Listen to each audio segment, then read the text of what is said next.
लियाकत आबाद टाउन के चेयरमैन फराज हसीब ने कहा है कि मुहर्रम अल हराम के हवाले से तमाम इंतजामात मुकम्मल कर दिए गए हैं। क्लिक ब्रेकिंग 24 को इंटरव्यू देते हुए फराज हसीब ने कहा है तमाम मकातब फिक्र के रहनुमाओं से मुलाकातें हुई हैं और हमने एक ग्रुप भी बनाया है। कोई भी शिकायत आ रही है तो उसे फौरी हल किया जा रहा है। फराज हसीब ने कहा कि मुहर्रम अल हराम के हवाले से टीमें भी तश्कील दी गई हैं। जहाँ जहाँ भी कमी नजर आएगी हम उसे पूरा करने की भरपूर कोशिश करेंगे। अल्हम्दुलिल्लाह हमारी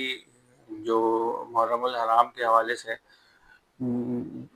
इमाम बारगाहों के जो मुंतज़मीन होते हैं उनके साथ मीटिंग हमने एक दफ़ा की, और कल जो है हमने तमाम इमाम बारगाहों के जो लियाकताबाद के अंदर तकरीबन 16 इमाम बारगाह हैं उनका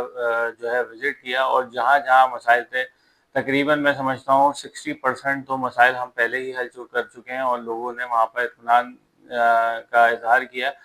सफाई के और लाइटों के हवाले से, क्योंकि इलेक्ट्रिक चीज़ें वो चीज़ें ख़राब होती रहती हैं। तो इंशाअल्लाह हमने कल विज़िट किया है, और जहाँ जहाँ लाइटों का इंतज़ाम और सफाई का और दीगर जो भी चीज़ें हैं जैसे दरख्तों की ट्रिमिंग है जो लियाकतबाद टाउन के अंडर में आता है, तो हमने तमाम जगहों का विज़िट किया है। और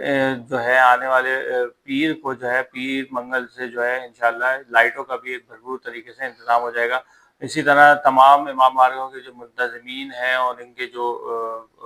इनको सबको लीड कर रहे होते हैं फरज अब्बास भाई, इनके साथ जो है हमने एक ग्रुप भी बना लिया है जो उनकी कंप्लेंट्स आ रही हैं उसको फौरी तौर पे रिजॉल्व भी कर रहे हैं।